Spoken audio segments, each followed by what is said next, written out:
G'day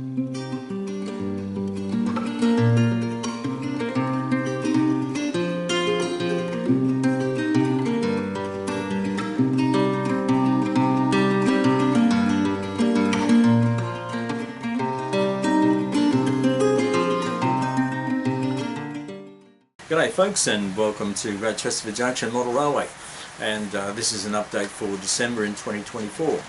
And there's not a lot to update, but I'll just show you some refinements I've made with my coupling development. In the build, there's no new side to the build. It's the same as you've seen before, but there's just some improvements on the actual look of the coupling and how it's put together. So we'll have a look at that first. Right, one of the first things I wanted to do was actually make the couplings darker, and you can see I've achieved that here. Normally they would be this coppery colour. That's the copper wire that I'm using. This is one of the axles. But to get this darker colour, I've started using vinegar. I looked it up online on how to discolour copper, and that's one of the methods, and it seems to work fairly well for me. And I'll show you what I've done to achieve that look. Yeah, so what I've done is I've just used just common white vinegar, and I've put some in this jar up to this level here. You can see where I've put a mark on the bottle. And inside the bottle I've got a bit of, this is actually copper wire bent to shape. It fits inside the bottle and it's suspended from the lid up here.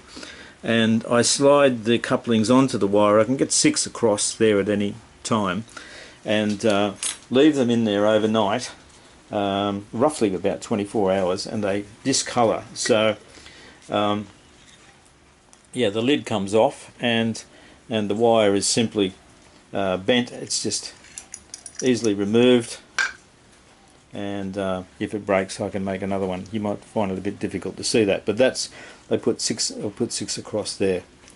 So that's all I do. It's quite a simple method, and it works very well. The couplings have a bit of a greenish tinge to them. Not all of them. Some of them look sort of a bronzy colour. It's basically an aged metal colour, which I think in my circumstances looks pretty good.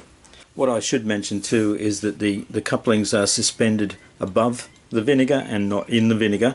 It's the fumes from the vinegar in a sealed situation that actually do the work. If you put the couplings in the vinegar, it actually cleans them up.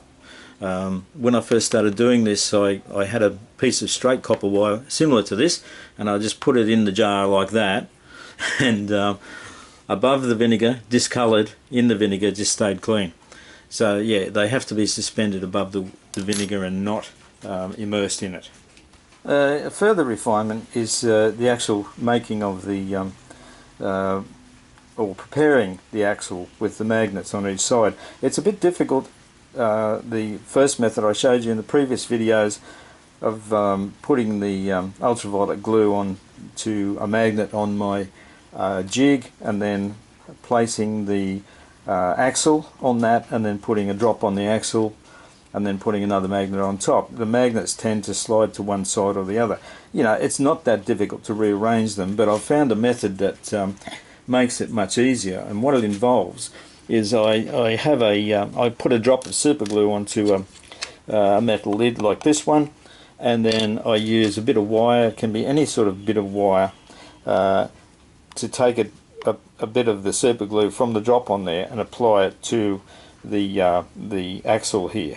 So a very fine amount, and then it's placed over one of the magnets and allowed to dry. It takes about a minute, and then I've found that much easier to fix the magnets onto the axle. So we might try and do that if we can. If I can get a drop on there. You don't need much, and I'll just take my bit of wire, get a dab in there, and just smear a little bit onto the flat surface there. And now we'll take that to a magnet, if I can get it in the picture there, about there. Now I turn the glue side upside down so that I can just sit that on the magnet and center it on the magnet. Don't know whether you can see that there, but that's probably close enough. I can also just move it slightly if I want to. No, that'll do. Okay, so we just leave that sit there for about a minute until it dries, and then I can take that to my jig and fit it much more easily onto the other magnet. Right, so I've got my jig and the vise here. Now I've already worked out or established which way the polarity goes, so I'll just get a spare magnet and put it on there. So we've got that sitting on there, and then I get my ultraviolet glue and we'll put a blob on there.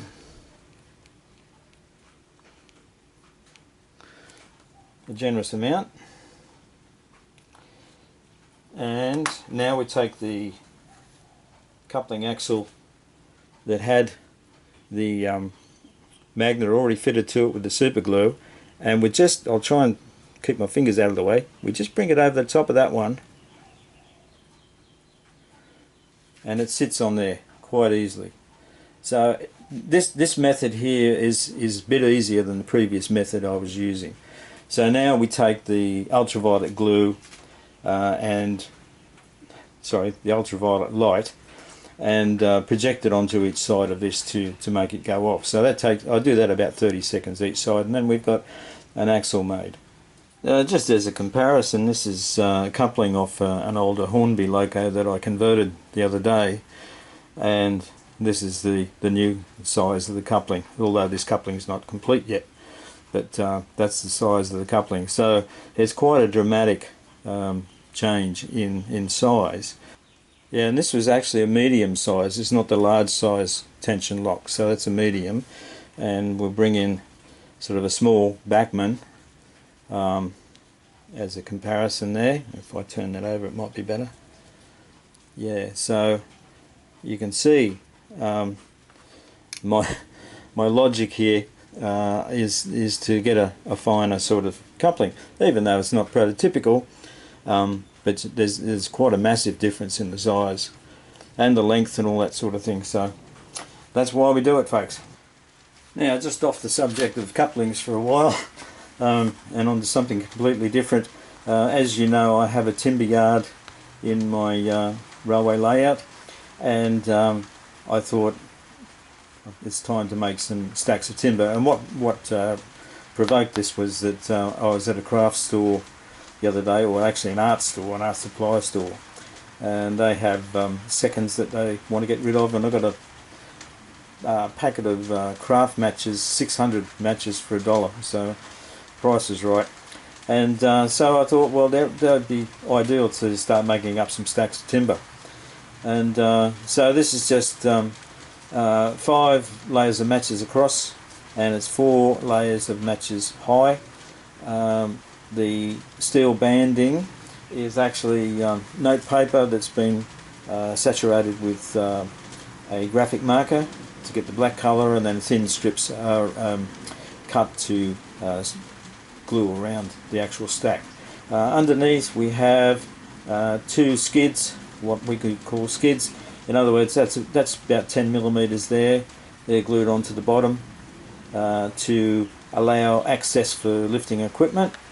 And I think they come up pretty good. I might actually use some wood stain on some of these to experiment and see how they go with the colours. But they fit nicely into a wagon. You can get 2 of these across a standard open wagon, and so they'll be good to make up loads and all sorts of things. It's glued together just with PVA. I do the first layer, I stick it onto some masking tape to hold the first 5 pieces together, and then I put PVA over that, put another layer, and just keep repeating that until I get to 4 layers thick. And obviously let the glue dry, and then away we go. And glue the skids onto the bottom across. There, so yeah, comes out quite well. Very simple little thing, very cheap to do. Yeah, a handy little gizmo to have in your repertoire. Just as a matter of interest, this is my fiddle-yard cassette drawer, the storage drawer, and in here currently we've got 5 cassettes, and all the wagons and locos in that drawer are converted over to rotating magnetic couplings. I think the last count I did was 44. There's not 44, there's a couple more wagons on the layout, but yeah, 44, and unfortunately I've got another 44 to go. But yeah, significant progress there. Okay folks, now I'll just slip in a short video of an out and back run that I filmed the other day. It's a train completely comprising of rotating magnetic couplings, including the loco. Leaves Great Chesterford, goes up the incline to Little Bardfield, and then on to Bamford, and then back again. So it's just a little short demo video.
In the meantime, that's all I've got for you this year. So I hope you all have a very happy Christmas and a happy and healthy new year. And all the best to you all and all your families. So I'll see you in 2025. Take care. All the best. Gourmet.